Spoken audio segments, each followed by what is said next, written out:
The elevator doors slid open on the 42nd floor with a soft chime, releasing a wave of cold air that smelled faintly of polished steel and expensive cologne.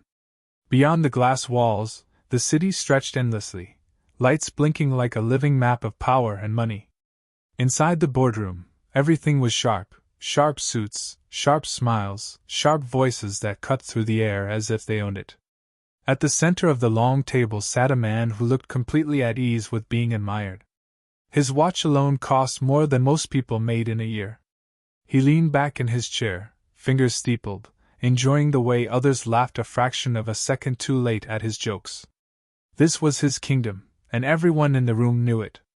Near the far wall, almost invisible against the neutral tones of marble and glass, a black maid pushed a cleaning cart slowly across the floor. Her movements were precise, practiced, quiet. She had learned long ago how to exist without drawing attention, how to pass through rooms like this one without disturbing the fragile egos inside them. Her uniform was neat, her hair pulled back tightly, her face calm in a way that came from years of restraint. No one acknowledged her presence. Not when she wiped the edge of the conference table. Not when she adjusted a chair back into place. To the people in the room, she was part of the furniture, useful, silent, forgettable. The conversation shifted as a thick stack of papers was dropped onto the table with deliberate flair. "Before we sign," the millionaire said, tapping the document, "there's a small intellectual exercise I'd like to enjoy."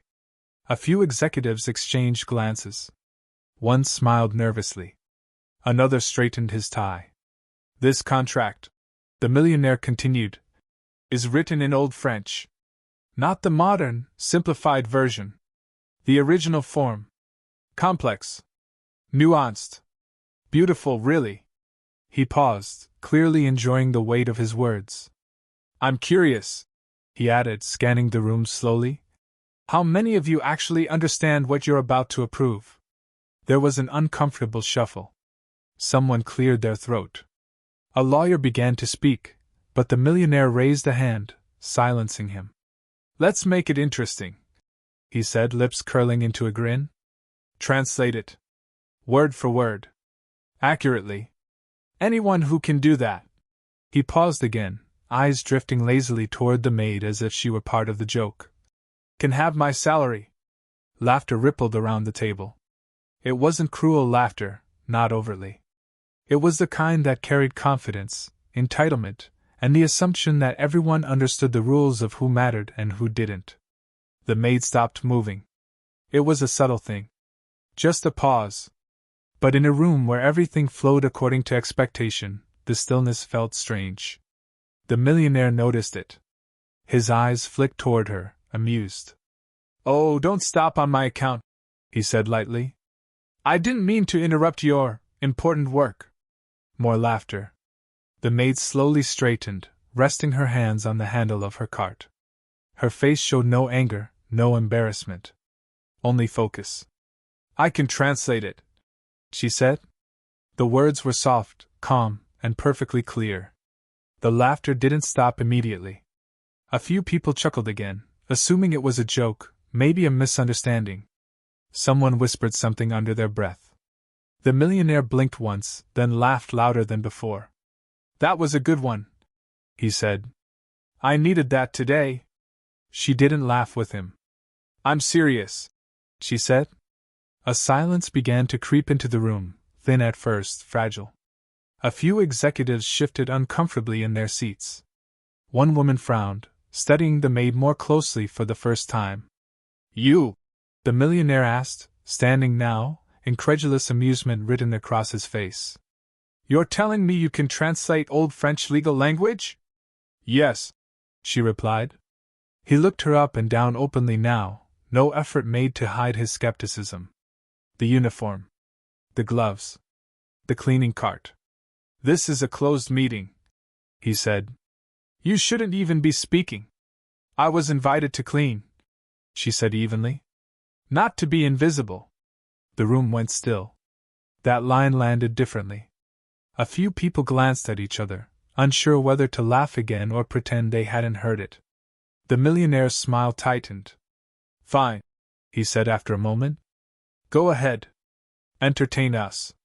He slid the document across the table, pushing it toward the edge closest to her. She stepped forward, her shoes barely making a sound against the marble. She didn't rush. She didn't hesitate either. When she reached the table, she picked up the first page and looked at it, eyes scanning the text with quiet concentration. The executives watched, some with curiosity, others with thinly veiled irritation. This wasn't on the agenda. This wasn't how things were supposed to go. The maid took a breath. In the opening paragraph, she began, the writer uses a conditional structure that implies obligation without explicit consent. The room froze. A lawyer's pen slipped from his fingers and clattered onto the table. The millionaire's laughter cut off mid-breath. She continued reading, her voice steady, her pronunciation flawless. She didn't just translate the words, she explained them. Context. Intent. Meaning layered beneath meaning. A man near the end of the table leaned forward, brow furrowed. Another whispered, "That's accurate." The millionaire felt something unfamiliar crawl up his spine. Doubt.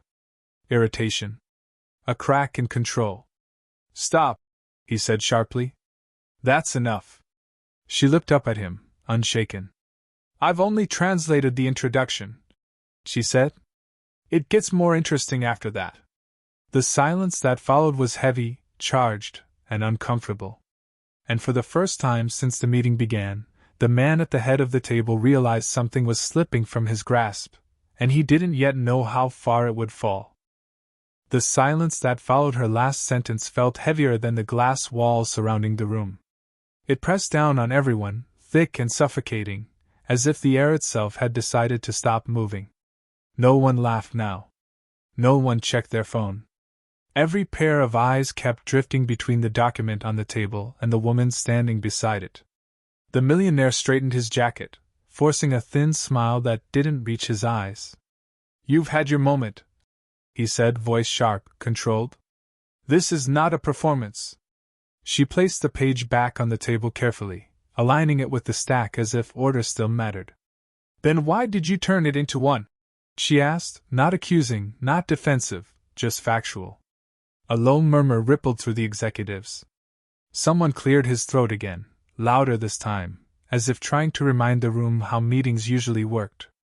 "You're overstepping," the millionaire snapped. "Security can escort you out." She nodded slowly. "They can," she said, "after I finish translating what you asked for." One of the executives, a woman who had been silent until now, leaned forward. "Let her continue," she said cautiously. "If she's wrong, we lose nothing." The millionaire shot her a look. "This is ridiculous." "But if she's right," another voice added quietly, "we lose everything by ignoring it." That was when the laughter truly died. The maid picked up the next page. Her fingers were steady, despite the tension now vibrating through the room. She continued translating, sentence by sentence, her voice calm while the meaning behind the words grew sharper, darker. "This section," she said, "appears harmless at first glance. It discusses asset redistribution under extraordinary circumstances. But the phrasing," she paused, tapping the paper lightly, "places full responsibility on the signing party, not the originating firm." A lawyer shifted in his seat, leaning closer. That's not how it was explained to us." She met his eyes. "Because the language is intentionally deceptive." A bead of sweat formed near the millionaire's temple. She continued, explaining how one clause contradicted another, how a single verb tense shifted blame, how a historical legal precedent made the wording far more dangerous than it appeared. Each sentence she spoke peeled away another layer of confidence from the room. Whispers grew louder now, no longer mocking, no longer amused. Concern crept in, then fear. "Stop," the millionaire said again, louder this time. "You don't know what you're talking about." She looked at him steadily. "Then correct me." He opened his mouth, and closed it again. The executives noticed. So did the lawyers. One man flipped through his copy of the contract rapidly, eyes scanning with new urgency. "She's right about the conditional clause," he muttered. "I missed that." Another added. So did I. The millionaire slammed his hand on the table. Enough! The sound echoed, sharp and ugly. This is a closed negotiation, he said, voice rising. Not a charity seminar. She didn't flinch. You offered your salary, she said gently. I didn't ask for it. That line cut deeper than any insult. A few people shifted uncomfortably, suddenly aware of how exposed the situation had become. What started as arrogance was turning into humiliation, and not hers. The millionaire paced to the window, staring out at the city as if it could remind him who he was. His reflection in the glass looked smaller somehow, distorted by the lights beyond. Behind him, the maid kept speaking. This paragraph, she said, references an annex that doesn't exist in this copy. The room snapped back to attention. What? The lawyer asked sharply. She lifted the final page. It refers to Annex C. There is no Annex C here. Which means the signer agrees to terms they have not reviewed. The lawyer finished, his voice suddenly tight. A cold realization swept through the room. The millionaire turned slowly. That's impossible. She shook her head. It's intentional. The room erupted into overlapping voices now. Questions. Accusations. Papers shuffled frantically. Phones buzzed as people messaged assistants, legal teams, anyone who could bring clarity fast enough. Through it all, she stood quietly, waiting. The millionaire pointed at her, his hand trembling. Who are you? She met his gaze, unblinking. Someone who reads what others assume they already understand. That answer didn't satisfy him. It frightened him. You think this makes you important? He sneered. You clean floors. Yes, she said. And I listen. I learn. I pay attention. The contrast was unbearable for him. His power relied on being unquestioned, on rooms bending toward his voice. And here was someone he had dismissed, unraveling his authority word by word. A senior executive finally stood. We need to pause this signing, he said firmly. Immediately. The millionaire spun on him. You can't be serious. I am, the man replied. If even half of what she's saying is accurate, this contract is a disaster. The maid lowered her gaze, not out of shame, but restraint. She had said enough. More than enough. Security hovered near the door now, unsure who they were meant to escort. The millionaire felt the eyes on him, no longer admiring, no longer obedient. Measuring. Judging. You embarrass yourself, he said to her bitterly. Enjoy it while it lasts. She looked up one final time. This isn't embarrassment, she said softly. This is accountability. The word lingered in the air like a challenge. As the boardroom dissolved into chaos, lawyers arguing, executives demanding explanations, assistants rushing in and out, the maid stepped back toward her cart, slipping once again toward the edge of the room. But this time, no one looked away. Because the power dynamic had already shifted. And everyone in that room could feel it. Something irreversible had begun. The room no longer felt like it belonged to him. What had once been orderly now carried the restless energy of a storm about to break. Papers lay scattered, chairs scraped the floor, and the soft hum of the city outside seemed distant, irrelevant. Conversations overlapped in hurried whispers, every voice edged with urgency. The contract that had seemed like a formality minutes ago now sat at the center of the table like a loaded weapon. She stood near her cart, hands folded, watching the chaos she had not created but had undeniably triggered. For years she had learned to remain calm in rooms where tension lived. Panic was loud. Clarity was quiet. One of the lawyers finally turned fully toward her, eyes sharp with a mix of disbelief and respect. Where did you learn this level of legal translation? He asked. This isn't something you pick up casually. She hesitated for the first time, not because she lacked an answer, but because the room had never deserved one before. I studied, she said simply. The millionaire scoffed from across the room. Studied where? Between mop buckets? The insult hung in the air, stale and ugly. A few people flinched, not because it was shocking, but because it was suddenly revealing more about him than her. She looked at him calmly. At the Sorbonne, she said. Before I cleaned offices, I cleaned lecture halls after class. The room stilled. You're lying, he said quickly, too quickly. She reached into the pocket of her uniform and removed a worn card, edges softened by time. She didn't toss it. She placed it gently on the table. A student identification card. Old, faded, but unmistakable. One of the executives picked it up, squinting, then passed it along. Murmurs followed. A few faces shifted from skepticism to something closer to shame. I specialized in linguistics and historical legal texts, she continued, her voice steady. Languages evolve. Contracts don't forget. The millionaire's jaw tightened. Then why are you here? She didn't answer immediately. Her gaze drifted briefly toward the window, where the city lights blinked without judgment. Because life doesn't always reward knowledge, she said finally. Sometimes it tests how long you're willing to carry it quietly. The lawyers resumed their review with renewed intensity. Pages were flipped, clauses highlighted, voices lowered but urgent. The more they examined the contract through the lens she had provided, the worse it became. This clause alone could trigger international arbitration, one lawyer muttered. And this one shifts criminal exposure, another added. If this goes wrong, it won't just be financial, a third said grimly. It's personal liability. The millionaire paced again, faster now, agitation seeping through every movement. You're all overreacting, he snapped. This deal has been vetted for months. By people who assumed, she said quietly. Not by people who read. He spun toward her. You think you're better than us? No, she replied.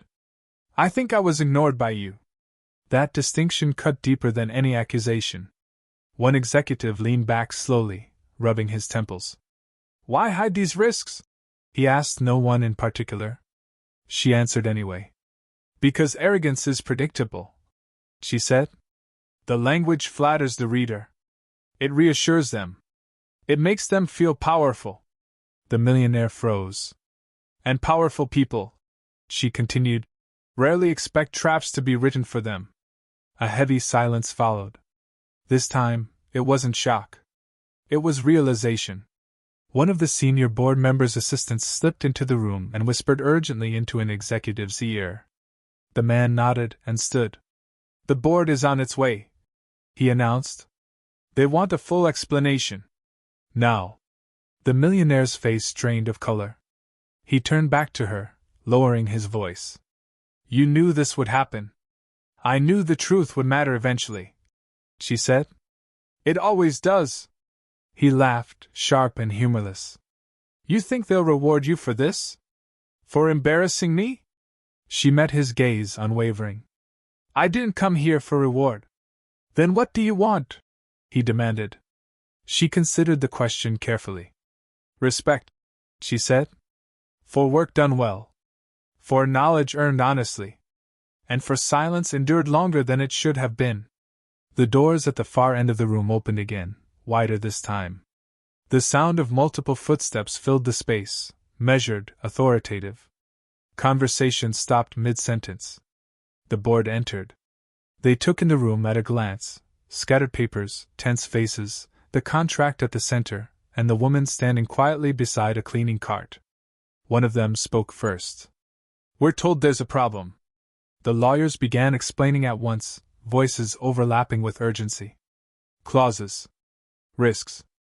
Oversights. Each point traced back to her translation. The board listened. Carefully. No one asked her to leave. As the explanation unfolded, the millionaire remained silent, his earlier confidence nowhere to be found. For the first time, he was not the one controlling the narrative. One board member finally turned to her. Is all this accurate? Yes, she said. And I can provide written annotations if needed. The man nodded slowly. That would be helpful. The millionaire stared at her, stunned, not by her intelligence anymore, but by the calm authority she carried now.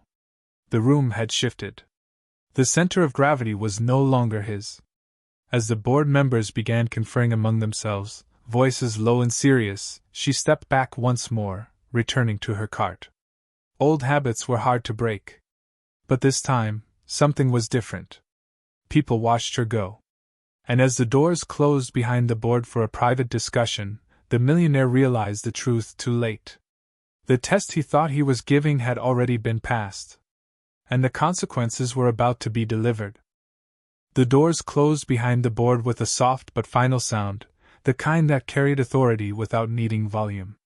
Inside the room, no one spoke at first.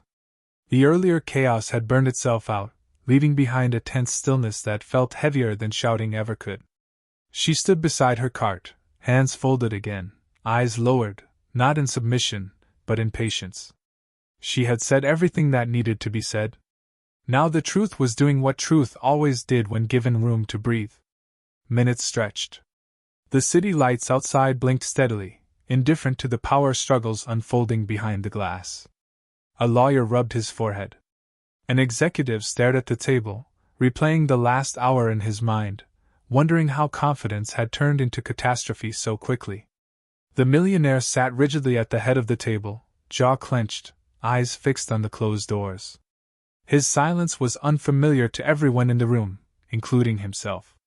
For years he had spoken his way out of trouble, laughed away doubts, crushed resistance with confidence alone. But confidence had limits. Language did not bend to ego. When the doors finally opened again, the board re-entered without ceremony. No dramatic pause.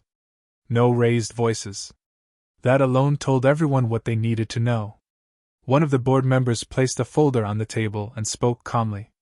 "The signing is suspended." The millionaire inhaled sharply. "Suspended?" he repeated. "On whose authority?" "On ours," the chairman replied evenly. "Effective immediately." A ripple passed through the room.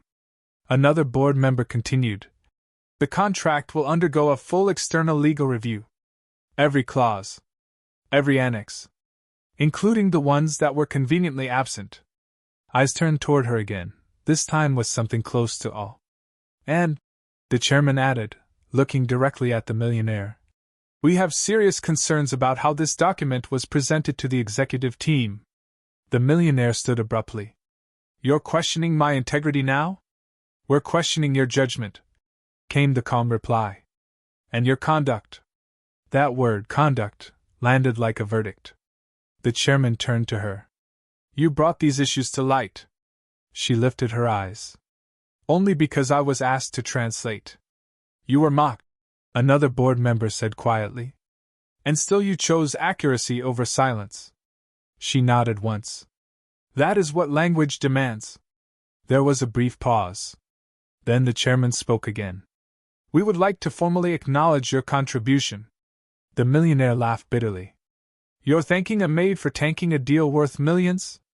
"No," the chairman replied, unflinching. "We're thanking a professional for preventing a disaster worth billions." The room seemed to exhale all at once. One of the executives cleared his throat. "There's another matter," he said carefully. "Her credentials. They've been verified," the chairman said. "Fully." The millionaire's face went pale. The board member continued. "Which raises serious questions about why someone with her expertise was working here under such conditions." No one answered that question.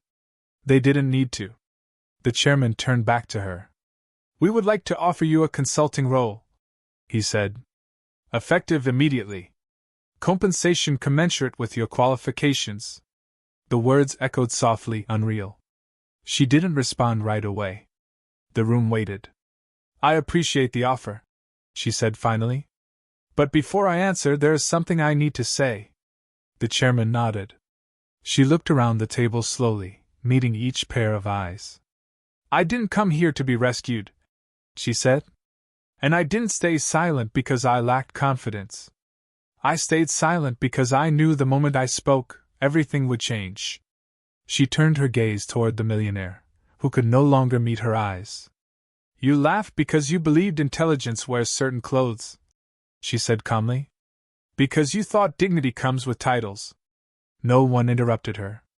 I cleaned your floors, she continued, and listened to your conversations. I watched deals made and broken, people praised and dismissed. And I learned something. She paused. Power is loud, but understanding is patient. The silence that followed was not uncomfortable. It was necessary. The chairman spoke again. You don't have to decide today, he said. But the offer stands. She nodded once. Thank you. The board members gathered their folders and began to leave. As they did, the chairman stopped beside the millionaire. We'll speak privately, he said. About next steps. The meaning was unmistakable. When the doors closed again, the room felt smaller. Emptier. The executives avoided the millionaire's gaze now. Some gathered their things quietly. Others lingered, unsure how to act in a room where the hierarchy had been rearranged. One by one they left. Soon, only 2 people remained. The millionaire stood by the window again, but this time he didn't look out. He looked at her. You planned this, he said bitterly. She shook her head. You planned it, she replied. The moment you decided to humiliate someone instead of respecting them. He swallowed hard. You could have spoken sooner. I did, she said softly. You just weren't listening. For a long moment he said nothing. What happens to me now? He asked quietly. She considered him, not with satisfaction, not with anger, but with clarity. That depends, she said, on whether you finally read what's in front of you. She reached for her cart and began pushing it toward the door. Halfway there, she stopped. You offered your salary, she said, turning back. He flinched. I don't want it, she continued. Keep it. Learn from it. Then she opened the door and walked out. The hallway lights were warmer, softer. As she moved toward the elevator, her reflection followed in the glass, no longer invisible, no longer small. Behind her, in the boardroom, a man sat alone with a contract he could no longer control. And somewhere between the laughter that began it all and the silence that ended it, a simple truth had been proven. The moment you underestimate someone, you give them the power to rewrite your story.